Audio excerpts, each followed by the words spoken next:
Chapter 1. The Enigmatic Market. 24 years later, the bustling Luolong Old Street in Luoyang thrived with life.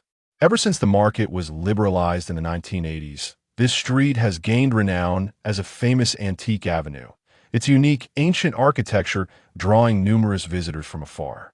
The lively throngs consisted of tourists and those hoping to strike it rich with a fortunate find. Indeed, the notion of picking up a bargain is prevalent here. In a world of antiques, this pursuit hinges upon a discerning eye, is a gamble reliant on one's vision. Some fortunate individuals might discover a Qianlong imperial kiln vase worth a fortune for a mere few dozen yuan, transforming them into millionaires overnight. However, to the locals, these visitors resembled a flock of sheep, plump and unsuspecting, willingly led to slaughter. Every merchant deeply rooted in this old street had spent years honing their expertise in antiques, relying solely on their keen perception for sustenance. It would be no easier to deceive them than it would be for the Monkey King to mistake a vixen for a mere fox. Amidst the external clamor, a nondescript shop deeper within the street remained closed, its door firmly shut. A glance upward revealed an elegantly inscribed wooden sign displaying the words Qingmengzhai in flowing script, exuding a distinct charm. From the outside, Qingmengzhai appeared as a modest two-story wooden structure, the first floor serving as its business front, where a few small shelves displayed an assortment of antiques. While the collection seemed abundant, only the proprietor knew that the items visible were largely worthless trinkets or even modern reproductions. Yet, the shop dared to operate in this old street, and a few genuine artifacts were tucked away in corners, gathering a thick layer of dust. Most shops along Luolong Old Street had sacrificed their backyards to expand their premises thus. Only two establishments retained their modest gardens, one named Qingmengzhai and the other Qingmengzhai. In the backyard of Qingmengzhai, Song Qian reclined on a bamboo chair, eyes closed, his right hand gently tapping the backrest while his left leisurely sipped tea from a palm-sized purple clay teapot resting upon a nearby table. The brew was not the usual pu'er favored by the locals, but rather a delicate Longjing tea infused with a faint essence of spring rain. It was September, and the osmanthus in the garden was in full bloom, its fragrance mingling with the sweetness of the Longjing. As Song Qian indulged in a moment of tranquility, the sound of footsteps approached heavy yet unhurried. The door to Qingmengzhai swung open with a push. "I say, little Yin Luo, why aren't you opening up shop today?" boomed a voice as the figure entered, and without even opening his eyes, Song Qian recognized the intruder. "What's the matter? Laohei, are you hoping to make a sale today?" Song Qian replied with a hint of playful sarcasm. The newcomer was Wang Hongjun, the owner of the neighboring shop. Wang was indeed an eccentric while all other merchants dealt in antiques. He had chosen to open a fur shop. According to him, the antique business was rife with deception, far less satisfying than selling pelts. Whether fox, wolf, or bear, these goods were difficult to counterfeit, and their quality was easily discernible, infinitely superior to antiques in his view. Wang, in his 30s, was a towering figure, standing at 6 feet tall with a robust physique reminiscent of a bear. His thick brows and bright eyes, paired with his dark complexion, were accentuated by a prominent claw mark on his face, lending him an air of ruggedness. He claimed to be a hunter from Qichihar in northeast China, having spent years tracking game in the greater Xing'an range. The mark on his face was a souvenir from a bear encounter. After apprenticing with a mountain guide, he eventually ventured into the fur trade, establishing himself in Luoyang thanks to his prior connections and the assistance of his mentor. Strangely enough, while Wang scoffed at the antique dealings of the street, he maintained a cordial relationship with Song Qian. Over time, Song had affectionately nicknamed him Laohei. "Curse you. You've really outdone yourself, haven't you? Now your business is surpassing mine." Wang feigned a heartbroken tone. "Well, I don't have much going on, to be honest." Wang chuckled before continuing. "I heard you've been frequenting the ghost market at night. Mind if I tag along?" Before Wang could finish, Song Qian interrupted. "Hold on. Who told you about me going to the ghost market?" Wang chuckled again, a hint of flattery in his tone. If I tell you, promise you won't sell me out? It was Huang Yatou who let it slip. Humph, I should have known it was her meddling, Song Qian scoffed. Just then, with a forceful kick, the door to Qingmengzhai swung open, and a young woman stormed in, her expression a blend of anger and determination. She was strikingly beautiful, with fair skin and long legs, dressed in a fashionable attire that accentuated her allure. Chapter 2. The Deceptive Market. Huang Xiaoyao, do not overstep your bounds. If you damage my door, you'll have to face the consequences, Song Qian stated with evident dissatisfaction. Oh, is that so? How do you intend to make me face the consequences?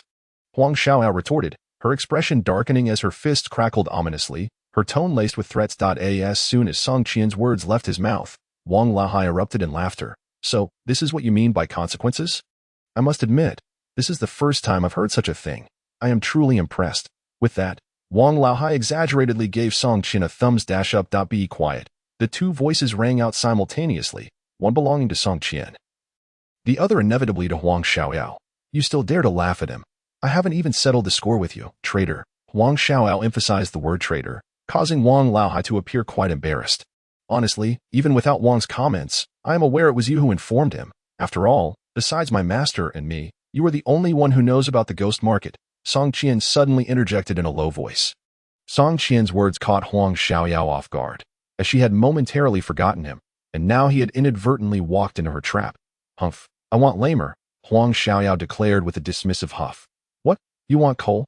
I still have plenty left. If you need some, I can bring it to you later, Wang Laohei misinterpreted, having not grasped the English term and assuming Huang Xiaoyao was requesting coal. That if you don't understand, then refrain from speaking, you country bumpkin. Huang Xiaoyao sneered coldly at Wang Laohei's misunderstanding, while Song Qian, with a pained expression, extended 2 fingers toward her. Huang Xiaoyao calmly shook her head and raised her right hand, displaying all 5 slender, delicate fingers. Song Qian opened his mouth, seemingly about to speak, but Huang Xiaoyao shot him a fierce glance, prompting him to obediently close his mouth. What riddle are you two playing at? I fail to comprehend, Wang Laohei inquired, unable to contain his confusion. Huang Xiaoyao smiled triumphantly, remaining silent, while Song Qian sulked, resembling a defeated rooster. What is going on? Is it merely about asking you to fetch coal? Do not worry, I will assist you with the cart, Wang Laohei said gallantly, patting his chest. Coal, coal, coal. What do you know? She is after my life, Song Qian retorted exasperatedly to Wang Laohei. How could that be? Huang Xiaoyao simply said she wants coal, Wang Laohei replied, thoroughly perplexed. She is not asking for coal, she wants lamer, a contraption used by Americans. Essentially, all you need to know is that it is exceedingly expensive. Song Qian reluctantly explained to Wang Laohei. Oh, I truly had no idea, Wang Laohei responded, suddenly recalling something and continuing to inquire. Then what was the meaning of your finger gestures? Song Qian first indicated 2 fingers, then extended his entire hand to explain. I meant to ask her if 2 boxes would suffice, but she insisted on 5. Although Wang Laohei had no understanding of what 5 boxes of lamer entailed, he could tell by Song Qian's pained expression that the American contraption was certainly not cheap. In an effort to alleviate Song Qian's pained expression, Wang Laohei waved his hand dismissively and declared, Look at your miserly demeanor. Come, I shall treat you both to skewers. Let us indulge, and you shall experience the generosity of a northeastern man at this moment, Huang Xiaoyao interjected. But do not think that a mere barbecue can mend the wounds you have inflicted upon my heart. Then what do you propose would suffice? Wang Laohei asked earnestly. At the very least, 2 meals, no, 3, Huang Xiaoyao replied, nearly causing Song Qian and Wang Laohei to topple over in astonishment. Is it truly that simple? However, Huang Xiaoyao soon demonstrated her formidable nature and delivered a stern lesson to Wang Laohei. I suggest we imbibe a bit more beer, my dear, Wang Laohei lamented, gazing at the mountain of crayfish shells before Huang Xiaoyao and the skewers that nearly filled the adjacent trash bin. At that moment, he began to comprehend Song Qian's discomfort.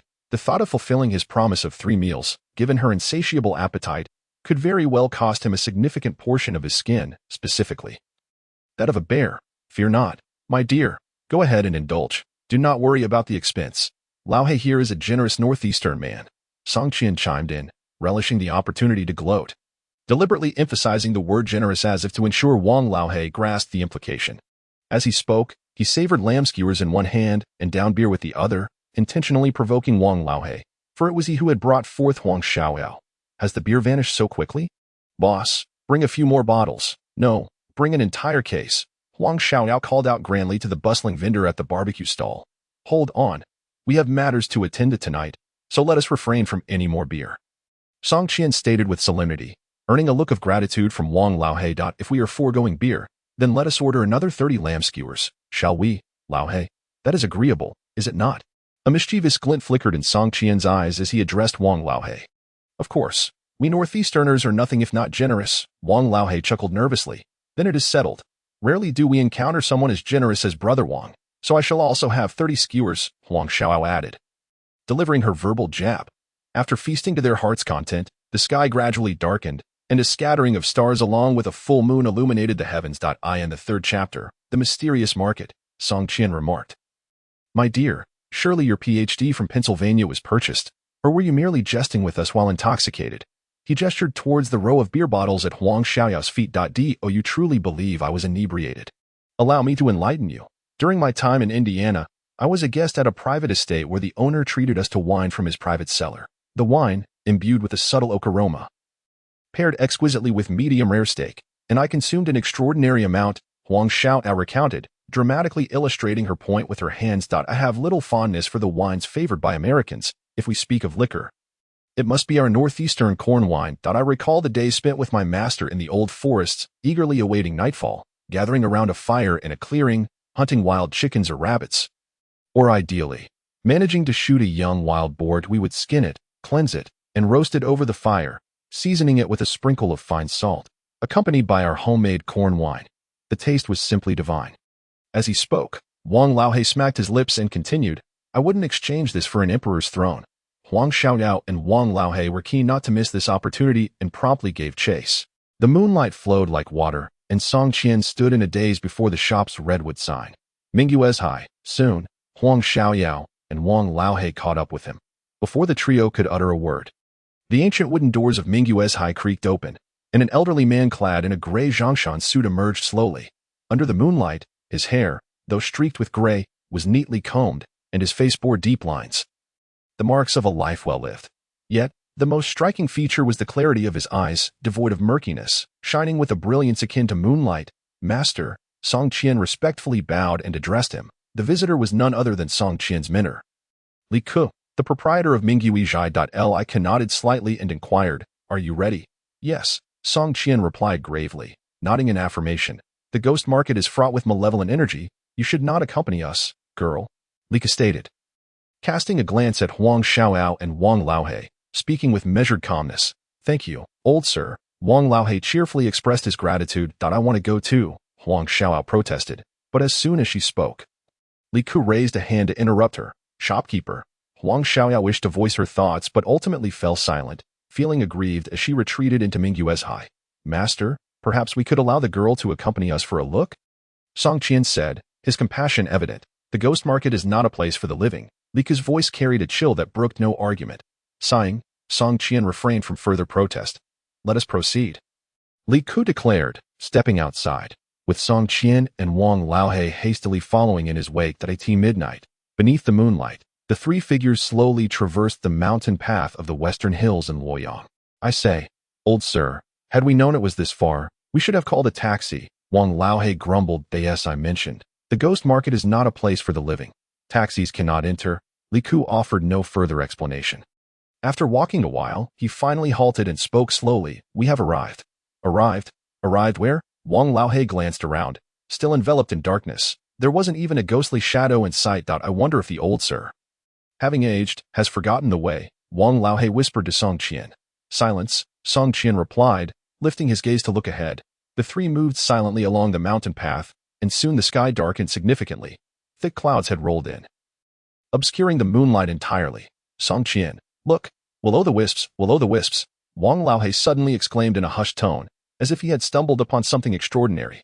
Song Qian glanced up and frowned. He saw two eerie green lights rising a mile ahead, undeniably ghostly flames. Don't be so alarmed, that is merely phosphorescence, Song Qian said, though he felt a twinge of trepidation, yet he maintained his composure as he spoke. Aside from the minuscule traces of phosphorus that may be found in human bones, nature harbors a multitude of phosphorescent phenomena. With this thought, Song Qian managed to calm himself rather swiftly. Damn it, that is will-o'-the-wisps. Look, they are approaching us. Wang Laohei's voice was tinged with a palpable sense of alarm. For years of hunting had instilled in him the understanding that there exist many aspects of this world that defy scientific explanation. Taken aback by Wang's words, Song Qian glanced upwards and was astonished to see the two green orbs, which had previously been over a mile away, drawing perilously closer, now less than 100 meters away within mere moments. Master, a cold sweat broke out on Song Qian's back as he beseeched the elderly Li for assistance. Fear not. They are here to guide us. Li's voice remained steady, devoid of any hint of panic. Reassured by Li's words, both Song Qian and Wang Laohei turned their gaze to the approaching lights, which had now come into full view. At that moment, they discerned that two figures bearing lanterns stood before them, clad in long black robes, their oversized hats obscuring their faces, rendering them indistinct in the darkness. The green glow they had observed earlier emanated from the lanterns they held, though the type of candle within remained a mystery. Invitation, please. One of the robed figures inquired, his voice chilling, reminiscent of ice scraping against ice, which made Song Qian feel quite uncomfortable. Li offered no verbal response. Instead, he retrieved a wooden tablet from his waist and handed it over, bathed in the eerie green light. Song Qian caught sight of the character for ghost inscribed in small seal script on the front.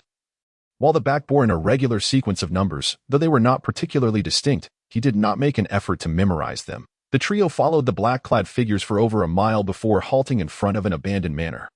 The manor's grand entrance stood resolutely shut. The robed figures knocked several times, each knock differing in force or rhythm, until the door was finally opened from within. Enter, the market is about to commence. One of the figures announced before stepping outside again with his lantern. Once the figure had departed, Wang Laohei leaned in and whispered to Song Qian, "Doesn't this place resemble a vampire's lair?" Peering into the manor, Song Qian could discern no light. Only the unkempt sycamore trees and a disordered lawn, the dilapidated structure swallowed by darkness, while crows cawed ominously from an unknown location. The entire estate exuded an air of the uncanny, indeed evoking a hint of a vampire's domain. Shut your mouth. If there are vampires, they'll come for you first, Song Qian retorted, irritation evident in his tone. I doubt it. I've encountered wolves in the greater Qing'an range and have been smeared with their blood. Isn't it said that werewolves are the vampire's nemesis? My blood must be repugnant to them, Wang Laohei replied, a glimmer of delight in his eyes as he recalled something. Heh, Song Qian scoffed with a derisive laugh. What if a vampire has a particular taste for stinky tofu? At this, Wang Laohei's demeanor wilted, and he muttered gloomily, even if there are, they must be few. I am unlikely to encounter one. The previously eerie and terrifying atmosphere dissipated somewhat with Wang Laohei's antics. Let us proceed, for the market is about to open. With those words, the venerable Li, well acquainted with the surroundings, sauntered into the estate. Song Qian and Wang Laohei exchanged a glance, steeling themselves to follow suit. Chapter 4. The eerie market. The estate was far grander than Song Qian had envisioned, particularly the dilapidated structures that bore an uncanny resemblance to a Western 16th century manor. The towering edifices resembled ancient castles, encircled by a long river that served as a moat, albeit devoid of water, rendering the depths perilous for any who might fall in.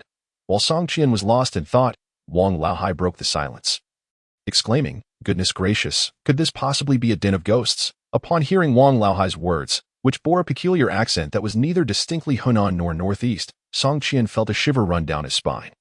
"Now that you mention it, I am reminded of something," he said, deliberately lowering his voice to conjure an atmosphere of dread. "Old Black, in my past excursions to the countryside in search of antiques, I frequented places like Wanchuan and Luoyang. Over time, I had heard many strange tales from the old-timers in Luoyang. Once, while I was at an old farmer's home in Sinan collecting dishes, the elder regaled me with an odd story about the western mountains." Wang Laohei, intrigued and leaning in, urged him to continue, but Song Qian chose that moment to fall silent.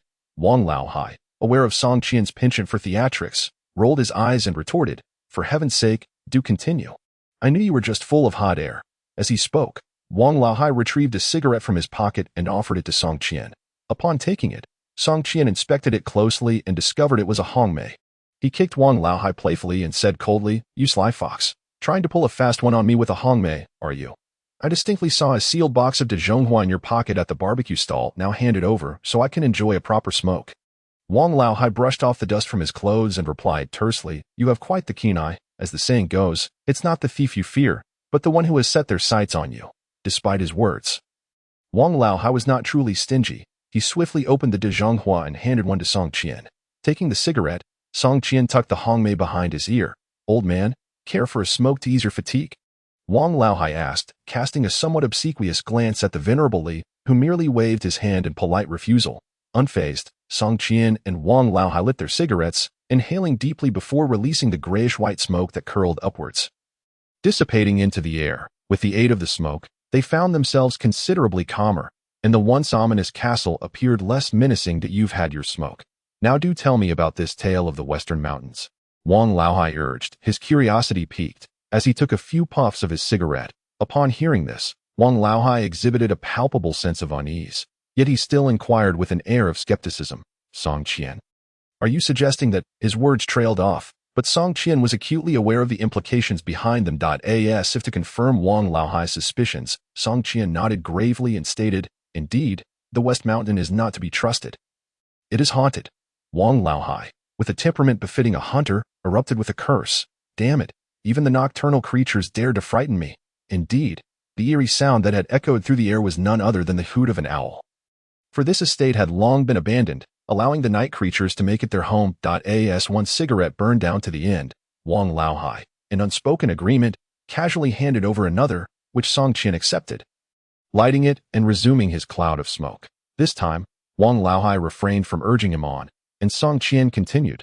2 years prior, I accompanied Lu Yi to Sinan to gather antiquities. You know, Luoyang is renowned as the ancient capital of 13 dynasties. Laohei, consider this. Luoyang, while not vast, is certainly not small, and when a person dies, they must be laid to rest, correct? Over the course of thousands of years, which place has yielded some treasures? Quit meandering and get to the point. Wang Laohei interjected, his impatience evident as he grimaced and urged him on. Coughing softly to clear his throat, Song Qian resumed, on that occasion with Lu Yi, we acquired a considerable number of fine items. One day, we ventured to a village known as Shofin Village. It was an ancient settlement where the inhabitants still adhered to a life dictated by the rising and setting sun, perhaps due to their isolation from the outside world.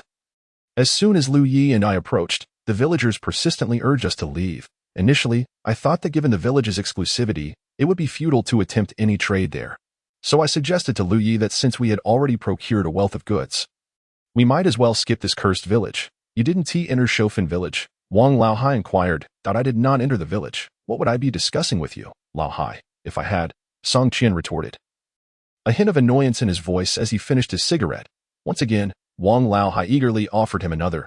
Exhaling smoke in rings, Song Qian continued, you know Lu Yi, right? The man is nothing short of a miser.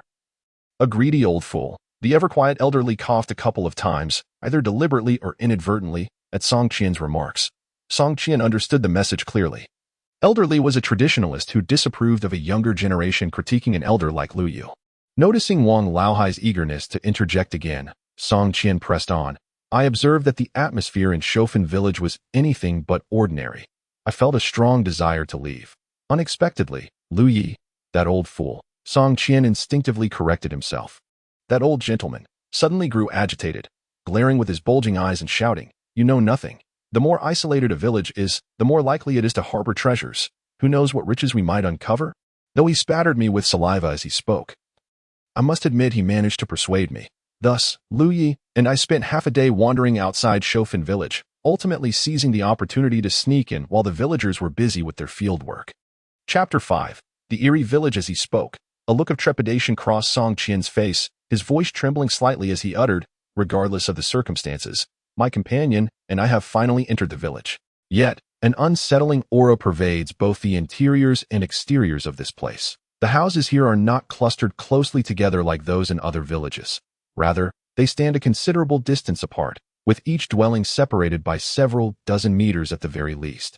Pausing for a moment, Song Qian continued, the structures in this village are not the typical tile-roofed or red brick houses one might expect. Instead, they are peculiar wooden abodes, rounded like yurts on the outside, yet sharply peaked in the center, creating a dissonance that is quite jarring. At the time, I failed to grasp the implication, but upon reflection, they bore a striking resemblance to burial mounds. I surveyed the village, noting its somber hues, reminiscent of an old photograph, devoid of any vitality. Lu Yi furrowed his brow and murmured, there is something amiss about this village. Song Qian cast a glance at the darkening sky and lowered his voice, saying, I inquired of Lu Yi what exactly felt wrong. To which he replied with a statement that nearly chilled me to the bone. This grave-guarding village truly resembles a ghost town from centuries past, utterly lacking in any semblance of modernity. Initially, I scoffed at the notion, unable to fathom a village devoid of contemporary elements. Surely, even if there were no automobiles, there would be bicycles, and a village without cinemas would at least possess television antennas.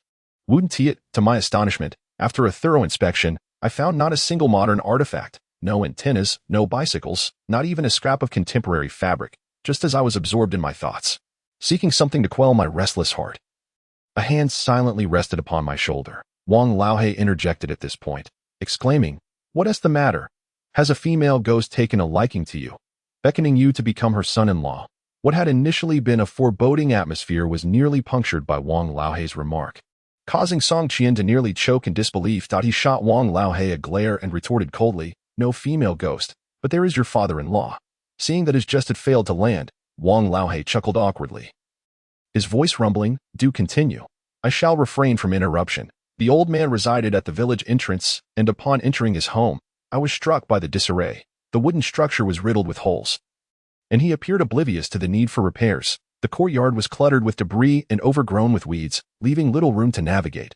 Upon stepping inside, I was nearly compelled to leave. It was scarcely fit for human habitation, with refuse strewn about and an array of foul odors permeating the air. I wondered if the disheveled old man even used this place for his bodily needs. Before I could turn away, Li once again grasped my arm, urgently gesturing towards something nearby. Following the direction of his finger, I felt a surge of excitement. Indeed, there was something of value in this village. Li was indicating a bottle placed upon an altar, and with a mere glance, I recognized it as a Ming Dynasty long-eared pear vase. Upon hearing Song Qian mention the long-eared pear vase, Li Laohei finally raised an eyebrow, though he remained silent.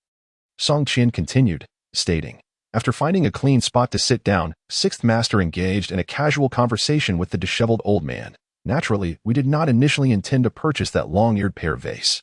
The old man, likely starved for company after a long absence of visitors, opened up and could not stop talking. When Sixth Master subtly expressed his intent, the old man neither nodded nor declined. Being a seasoned veteran, Sixth Master suspected that the old man was merely trying to play hardball for a better price. Thus, he boldly declared a high offer of 2,000 to our astonishment.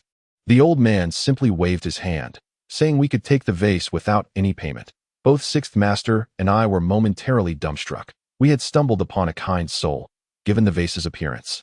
Finding a good buyer could easily fetch 3,000 to 5,000. Yet, the old man, without a flicker of hesitation, was ready to gift it to us. I remarked, "Are you just showing off? Quickly tell me about the haunting in Xishan." Wang Laohei, listening intently, felt an itch in his heart, wishing he could be the one to acquire that long-eared pear vase. Song Qian, with a bitter smile, replied, "What are you so anxious about? I'm about to get to that." I don't know when the wind had picked up. It wasn't strong, yet it was particularly cold. The three of us stood by the river of the manor castle, still cloaked in darkness, shrouded in white mist. The night was occasionally pierced by the rustling wind, the cawing of crows, and the eerie laughter of night owls. After a pause, Song Qian continued. The disheveled old man, noticing we were lingering into the night, seemed rather excited. He stepped outside and somehow procured a bottle of white liquor, along with a few eggs and a handful of noodles. Perhaps fearing we would find his offerings lacking, he meticulously scrubbed his battered pot with spring water and prepared a pot of egg noodles for us. Sipping the liquor while enjoying the egg noodles and the mountain breeze turned out to be a unique delight. After consuming a bottle of liquor, the old man, with a face as red as a monkey's backside, began to regale us with tales from his youth, claiming he had once acted in a film with a production crew. I initially thought he was boasting. Seeing him slur his words, I teased him, suggesting he must have played an emperor. To my surprise, the old man solemnly stated he had portrayed a steward, and that the filming had taken place in a manor in Xishan, Luoyang. At this point, Song Qian wore a faint smile tinged with bitterness as he remarked, "Although I had also consumed a fair amount of liquor, I had not lost my wits. I could not help but ponder that despite spending so long in Luoyang, I had never heard of any manor in Xishan. However, when I voiced my curiosity, the old man became agitated, insisting that it was impossible for there to be no manor, as that place would remain etched in his memory for a lifetime." Song Qian paused, lowering his voice as he continued, "Because that manor is not clean." Chapter 6. The Eerie Market. Perhaps in sync with Song Qian's tense and subdued tone, the night owls began their eerie cackles, continuing for quite some time. Wang Laohei spat vehemently on the ground, growling, "Damn it. If it were me back in the old forest trying to make a living, I would have shot these night owls one by one." With that, Song Qian's tale reached its conclusion, yet Wang Laohei still seemed unsatisfied, smacking his lips. "Ha! You all have been deceived." Wang Laohei suddenly burst into hearty laughter, leaving Song Qian utterly perplexed by his words. "Am I being deceived?" Song Qian queried, his brow furrowed in confusion. "It's not you who has been fooled. It's that old man," Wang Laohei continued. "What do you mean?" The statement left Song Qian thoroughly bewildered. "I say, Song Qian, you usually seem quite astute, yet now you appear so muddled.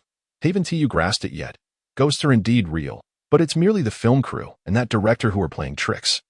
Wang Laohei remarked with an expression of realization. However, this time, Song Qian seemed to glean some understanding from Wang Laohei's words, saying, "You mean the crew and the director are pulling the strings?" Wang Laohei nodded and elaborated.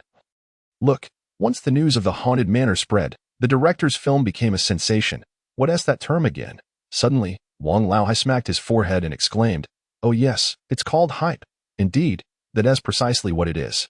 At this moment, Song Qian fully comprehended the meaning behind Wang Laohei's words. Everything indeed appeared to be a mere publicity stunt.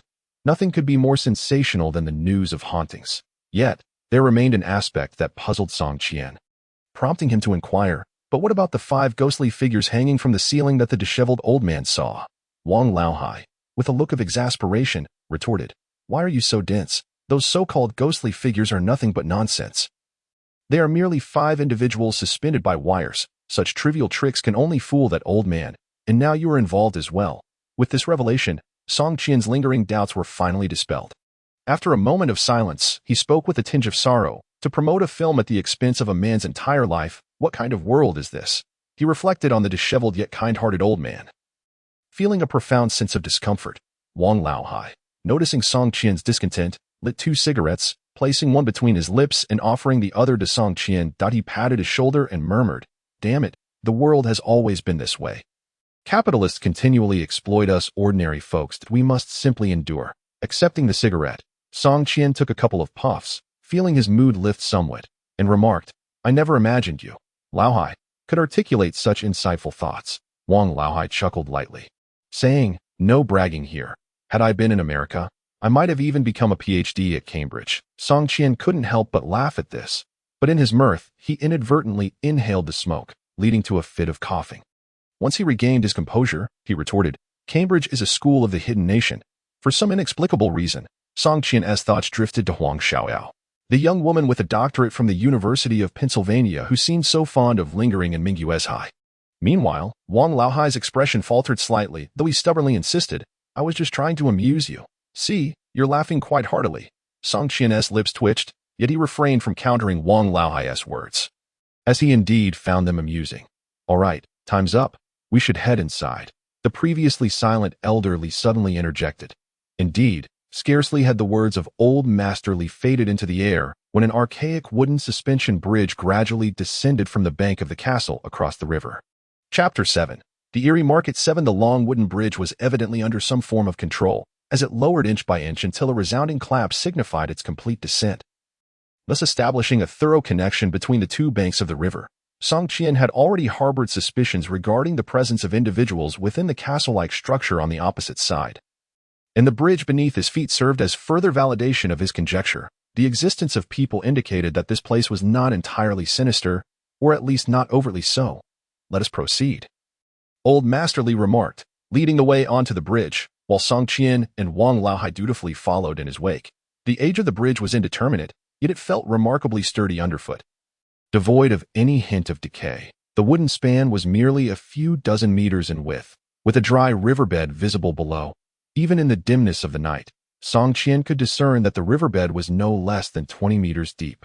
In the past 2 years, having traversed various locales, Song Qian had encountered his fair share of sights. However, neither the ornamental waterways of the city's villa districts nor the self-dug fish ponds in rural areas, nor even the irrigation ditches for crops, could compare to the depth of the river in this estate. Pondering this, he furrowed his brow and murmured, "Why is this river excavated so deeply?" At this moment, Wang Laohei seized the opportunity to interject, "If you think your experiences are vast, you're sorely mistaken. What is so remarkable about a deeper river? Back when I was in the old forest digging for ginseng, I encountered rivers far deeper than this. Not to mention, even a small tributary of the Songhua River can reach depths of several dozen meters. Frustrated, Song Qian retorted with a sardonic laugh. What do you know? You old black. The depth of the Songhua River doesn't even compare. Why not mention the Pacific Ocean while you're at it? Can't you see that this river was clearly excavated by human hands? Wang Laohei, stubborn as ever, defended his stance. And what if it was? Haven't you ever heard the saying, battling against heaven and earth is a delight in itself, it's merely a matter of digging a river. There is no need for such alarm. With a scoff, Song Qian countered, why can't you grasp my point? My concern isn't merely that a river has been dug by human hands. But rather, why on earth would the diggers create such an abyss? Only then did Wang Laohei begin to comprehend Song Qian's underlying concern, yet he remained dismissive as he replied, what is so strange about that? Perhaps the previous owner of the estate had ample funds and intended to stock this river with some large creatures. Upon hearing Wang Laohei's suggestion, Song Qian's frown deepened, and he muttered, large creatures? What kind of beast would necessitate the excavation of such a profound river? Wang Laohei pondered for a moment, uncertain, before suggesting, maybe they intended to raise American alligators. A flash of insight crossed Song Qian's mind. Yet he pressed on with further inquiry, American alligators? Aren't they prohibited from being raised in our country? With a grin, Wang Laohei replied, but you're showing your ignorance here. In the past, I accompanied my master to a fur shop in Yanjing, where the staff boasted that despite their modest storefront, they had connections that could procure anything imaginable. At that time, I was merely 20 years old, and naturally, I mocked that fellow quite heartily. I challenged him, saying that if he were truly as impressive as he claimed, he should bring me a bear. I would gladly use its head as a ball to kick around. The fellow, seeing my disbelief, became rather irate and discreetly led me to their warehouse under the pretext of the proprietor's orders. As Wang Laohei recounted this, his voice lowered in a conspiratorial tone, as if he feared being overheard, which elicited a chuckle from Song Qian. However, Wang Laohei quickly resumed his narrative. Song Qian, do you know what remarkable creatures I laid eyes upon in that warehouse? Feigning astonishment, Song Qian replied, what was it? Could there truly be a bear inside? Wang Laohei waved his hand and, in a mysterious tone, declared, not a bear, but a menagerie of wild beasts confined within iron cages, Bengal tigers, leopards, lions, and even several massive pythons measuring over 10 meters in length, all lying docilely within their enclosures. Upon hearing this, Song Qian's mouth fell agape in shock, rendered speechless. He could scarcely believe that anyone would engage in the trade of live wild animals. This was a flagrant violation of the law.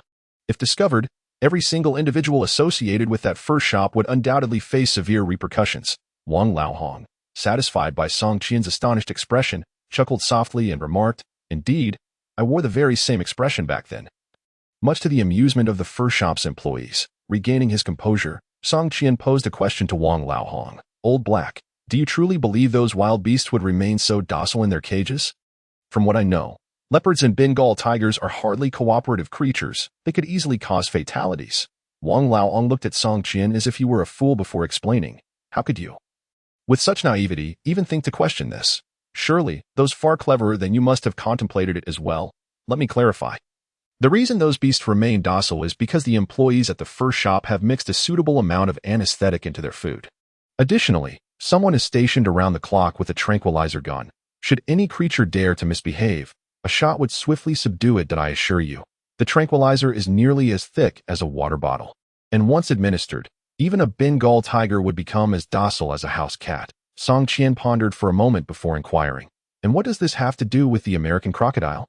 Wang Laohei, slightly annoyed, responded, why the rush? I was just about to mention the American crocodile. At that time, I also asked the fur shop employee if anyone truly bought these wild beasts. He scoffed at me, calling me a country bumpkin, stating that wealthy individuals in Saudi Arabia often kept leopards and lions, and at the very least, a giant python coiling about. In recent years, the number of affluent individuals in our country has surged, and with newfound wealth comes an abundance of frivolous spending. Consequently, the elite began to adopt wild animals. With the rarer and larger the beast, the greater the status it conferred. That employee mentioned that despite the numerous beasts in the warehouse, most had already been pre-ordered. My eyes were open that day, and I treated him to drinks. In his drunken stupor, he revealed a secret. The most popular and frequently sold creatures were neither leopards nor Bengal tigers, but crocodiles, American crocodiles. Song Qian, perplexed, inquired, What do you mean by handling things? What kind of things? Wang Laohei, with a wry smile, replied solemnly, what else could it be? The bodies of the deceased, of course. Chapter 8. The eerie market, the chilling words from Wang Laohei sent a shiver down Song Qian's spine, causing him to break out in a fine sheen of cold sweat. He forced himself to speak. Are you, a big fellow like you, trying to scare me on purpose? However, Wang Laohei shook his head with utmost seriousness and said, who the hell has the time to deceive you? The clerk from the leather shop mentioned that an American alligator can grow up to 4 meters in length and weigh over 300 kilograms, capable of devouring half a fat sheep weighing 200 to 300 pounds in one sitting. This implies that raising a few American alligators could make a person vanish without a trace, not even leaving a bone fragment behind.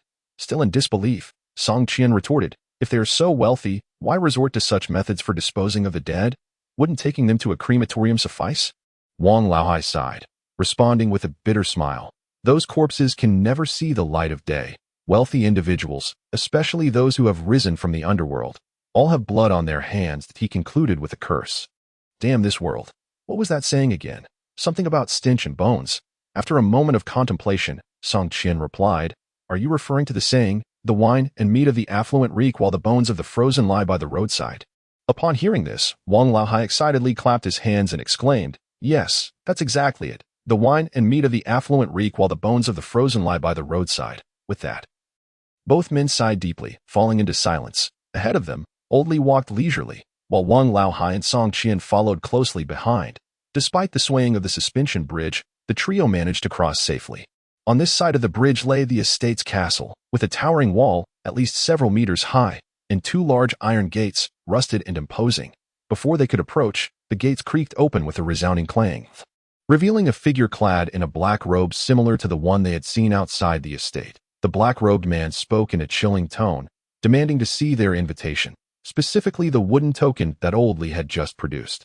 Old Li, clearly accustomed to the black-robed figure, said nothing and casually retrieved the wooden plaque inscribed with the character for ghost in small seal script, handing it over. With measured steps, Old Li followed the black-robed man without a sideways glance, while Song Qian and Wang Laohei gazed around like country bumpkins visiting a grand estate. However, aside from the eerie castle and the shadowy old trees, they found nothing particularly remarkable. After a short while, Song Qian, struck by a thought, turned to Wang Laohei and asked, by the way, how do you suppose those wild beasts were safely transported to the warehouse? American alligator hatchlings, he inquired, puzzled. Wang Laohei explained, of course. They are American alligator hatchlings. Adult alligators move swiftly in water, making them difficult to catch. Even if one were to capture them, the cost would be exorbitant, yielding little profit. The juvenile American alligators are considerably easier to capture, and their diminutive size, measuring only a few dozen centimeters in length, allows them to effortlessly blend into fishing boats that venture out to sea. It is quite simple to conceal them alongside sea bass, enabling a seamless deception. At this moment, Song Qian seemed to experience a revelation, yet he still ventured to inquire, but do American alligators not consume sea bass? Wang Laohei chuckled and nodded, responding, indeed, they do eat them, and with great relish. However, sea bass holds little monetary value, so it matters not if they feast on it. The figure in the black robe swiftly guided the trio to the grandest castle at the center of the estate. Ascending a lengthy staircase, Song Qian and Wang Laohei beheld a wooden table positioned directly before the castle's entrance. Upon the table rested an oil lamp, its glow markedly dimmer than that of electric lights. Yet Song Qian could discern a ledger-like book, a brush, and an inkstone atop the table. Seated behind this table was an elderly man with his eyes partially closed. His visage was somewhat portly, with a round, unwrinkled face, a smoothly shaved crown, and a solitary braid trailing down the back of his head, reminiscent of an old Qing dynasty relic. The mustache above his lip added an amusing touch to his appearance. The black-robed guide brought the 3 to the mustachioed elder and then turned away. Wang Laohei and Song Qian exchanged curious glances, both intrigued by this peculiar old man. Who is this elder? He resembles a large gourd. Wang Laohei could not help but comment. Upon hearing this, Song Qian stifled a laugh, unable to contain himself, as the elder's round, plump figure and bald forehead indeed evoked the image of a gourd, particularly with that braid at the back of his head resembling a gourd's vine. Suddenly, the elderly gentleman, Mr. Li, spoke in a tone tinged with irritation, which caused Song Qian and Wang Laohei to straighten up. Behaving as though they were children in a kindergarten being reprimanded, their astonishment. Mr. Li approached the mustachioed elder with utmost respect, slightly bowing as he addressed him. Old Qin, I apologize for my laxity in discipline, which may have caused you some amusement. The eccentric elder, referred to as Old Qin by Mr. Li, finally opened his eyes, speaking with a hint of languor. Ah, Xiao Li, you remain as rigid as ever. This black rascal calls me a gourd, and I find it rather endearing. Yet, one should not cling too tightly to old customs. After all, this era has long since evolved, has it not? Upon hearing this, Song Qian and Wang Laohei could not help but chuckle, surprised to discover that Old Qin was indeed an amusing character. Mr. Li, however, maintained his respectful demeanor, stating, "You are right, Old Qin."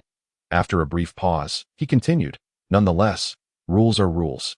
Old Qin refrained from further comment and slowly picked up the brush, inscribing something in the ledger-like book before setting it down and addressing Mr. Li. "How much shall we procure this time?" After a moment of contemplation, Mr. Li replied, "10 will suffice." Old Qin nodded, retrieving 3 gray robes from beneath the table and presenting them to Mr. Li, followed by 10 coins that Song Qian had never seen before, which he placed into Mr. Li's hands. Old Master Li, having taken the gray robe and copper coins, was about to enter the castle when Master Qin softly remarked, "It seems there is something within that you desire. Do keep your wits about you." Old Master Li appeared momentarily taken aback, then nodded appreciatively, uttering a grateful thank you before stepping through the door with Song Qian and Wang Laohei. Go. I and AI are evenly matched. A captivating introduction. This curse is remarkable and intriguing introduction. Peach Blossom. Please invite Chang'ing. Song CCA. Fascinating introduction. Han San Qian. Ensuing Xian. Engaging introduction and enthralling introduction. Cheng Shi and Pei Zhenzhou. An alluring introduction.